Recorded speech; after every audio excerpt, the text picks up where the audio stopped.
Bismillahirrahmanirrahim.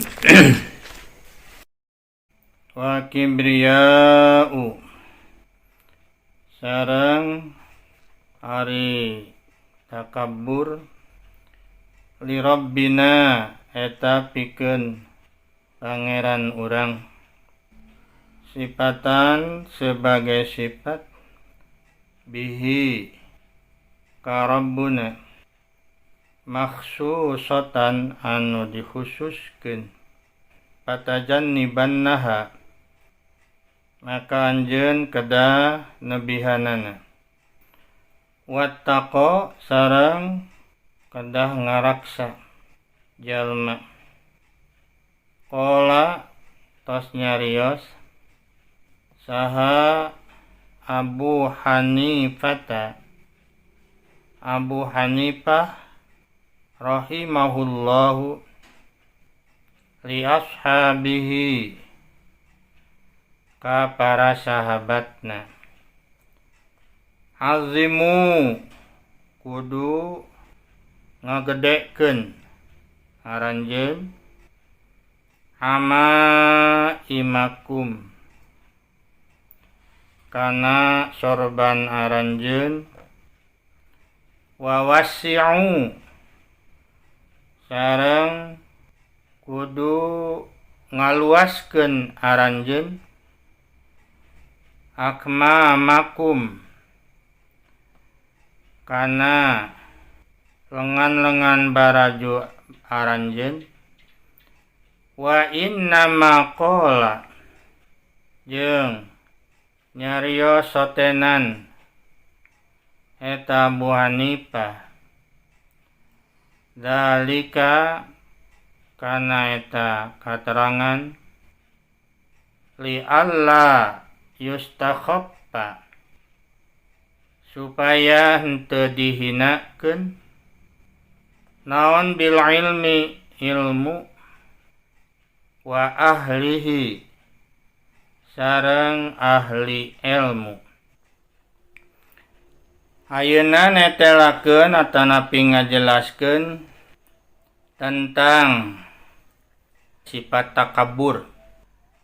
Pance kamari teh kudu dihindarinya naon teh sifat takabur teh itu. Sifat takabur teh nyaeta ngahinakeun batur jeung nolak bener. Sabab naon? Wal kibriya'u li rabbina sifatan bihi makhsusatan. Sabab ari takabur mah eta pikeun pangeran urang, khusus pikeun pangeran urang, marupakeun sifat anu khusus nu mawi urang osok takbir kan Allahu Akbar. Allah anu maha agung. Dina adzan ge Allahu Akbar. Bade salat ge takbiratul ihram naon? Allahu Akbar. Sabab memang Allah mah takabur teh memang sifatna.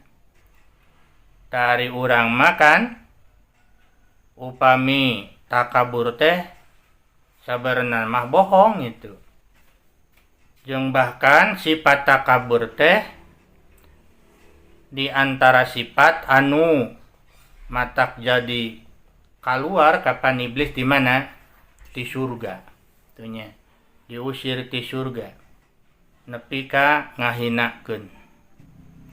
Kakulantaran sifat takabur teh sifat anu dikhususkeun kanggo pangeran urang patajannibannaha maka anjeun kudu nebihanana, kudu ngajauhanana. Naon sabab kudu dijauhan? Sabab bisa ngakibatkeun sifat takabur pikeun makhluk, yakni bisa nimbulkeun permusuhan nya ku sifat takabur teh. Sabab aya naon? Aya ngahinakeun kan. Nu matak di dieu oge patajannibannaha maka anjeun kudu bener-bener ngajauhanana. Sabab naon? Sabab bisa ngabahayakeunnya. Nu matak ulahnya sombong teh, takabur teh. Qala Abu Hanifah rahimahullahu li ashabi. Imam Abu Hanifah rahimahullah kantos sasauran ka para sahabatna. Saurna teh azimu amaimakum wa wasi'u akmamakum.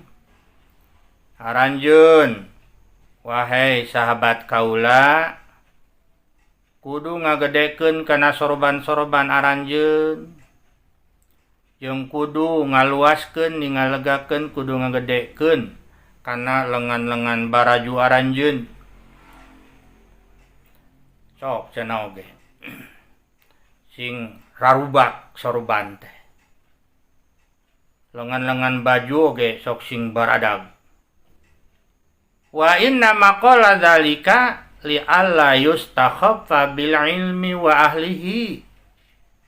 Tah nyarios kituna teh Abu Hanifahnya supaya henteu dihinakeun ilmu jeung ahli ilmu teh.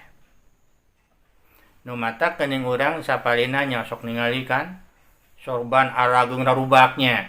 Nah, terutami di para habaibnya. Para habaib teh kan salah sawios katurunan Kangjeng Rasul. Bahkan lengan-lenganna ge kan lengan-lengan acukna. Oh, sok barada gitu. Tah eta teh emang dian tawisna tah ieu tah. Cariosan Abu Hanifah. Supaya naonnya? Supaya ilmu teh teu dihinakeun gitu. Wayan bagi sareng penting li talibil ilmi pikeun anu nyuprih ilmu naon ayah sula yen ngabogaan talib kitabal wasiyati kana kitab wasiat allati katabaha anu tos nyusuna kana eta kitab wasiat saha Abu Hanifah li Yusuf bin Khalid pikeun Yusuf bin Khalid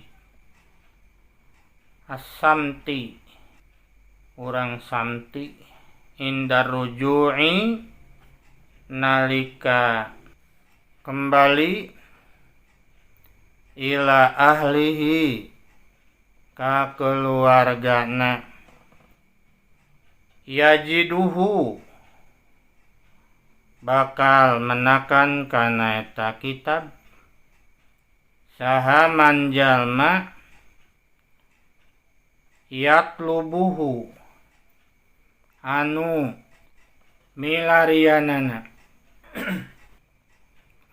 wa kana sareng buktos saha ustaduna guru urang as-saikhul imamu burhanul a'immah as-saikh al-imam burhan al-a'immah Ali ibni Abi Bakar Ali putra Abu Bakar Qaddasa mudah-mudahan ngabersihkeun saha Allahu Allah ruhahu kana ruhna al-aziz wa anu mulia amaroni tos miwarang eta ustad ka kaula bi kitabatihi kana nyeratna indar ruju'i nalika kembali ila baladi ka negeri kaula. Wa katabtuhu sareng kaula nyatetna. Wala budda sareng misti lil mudarrisi pikeun guru wal mufti sareng ahli fatwa fi muamalatin nasi dina pergaulan jeung manusia minhu tina eta kitab. Wayan bagi li talibil ilmi ayyahsula kitabal wasiyah allati katabaha Abu Hanifah Yusuf bin Khalid As-Samti. Penting pikeun penuntut ilmu ngabogaan kitab wasiah tunya, kitab wasiat anu tos diserat ku Imam Abu Hanifah ka Yusuf bin Khalid As-Samti. Ieu teh nalika kembali cenah ka keluargana. Tak penting cenah ge thalibul ilmi anu nurut ilmu teh ngabogaan kitab wasiat. Di mana cenah eta kitab teh bukuna? Yajiduhu man yatubuhu pokona mah. Bakal mengemangihan jalma anu milarina cenah. Lamun urang hayang gaduh buku atanapi kitab wasiat gitu. Maka cek di dieu bakal menakan jalmi anu milarianana cenah. Wa kana ustaduna as-syekhul imam Burhanul A'immah Ali bin Abi Bakar qaddasallahu ruhahu al-aziz amarani bi kitabatihi inda ruju ila baladi.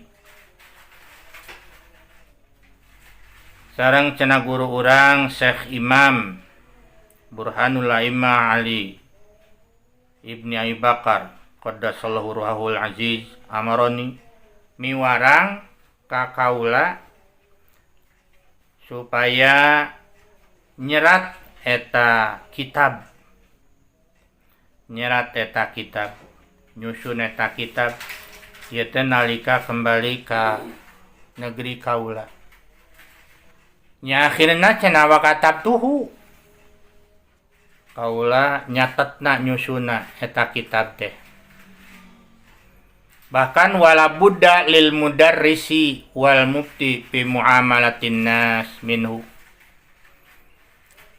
Pasti cenah mesti pikeun guru anu ngajarkeun eta kitab. Maksudna kudu ngabogaan eta kitab. Kitab nu tadi kitab naon? Kitab wasiahnya. Kitab wasiat. Guru perlu cenah ge ngagaduhan kitab eta. Sareng para mufti tanu fatwa itu dina campur gaul jeung manusia. Tak itunya. Jadi mengenai kitab wasiat teh saurna penting pisan. Sehingga di dieu ge sababaraha keterangan geuninnya ustad itu jeung syekh bahkan miwarang ka muridna oge kanggo nyatetna kanggo nyusunna pikeun ngagaduhan supaya para guru sareng para mufti teh ngagaduhan buku atanapi kitab wasiat. Wallahu a'lam bishawab.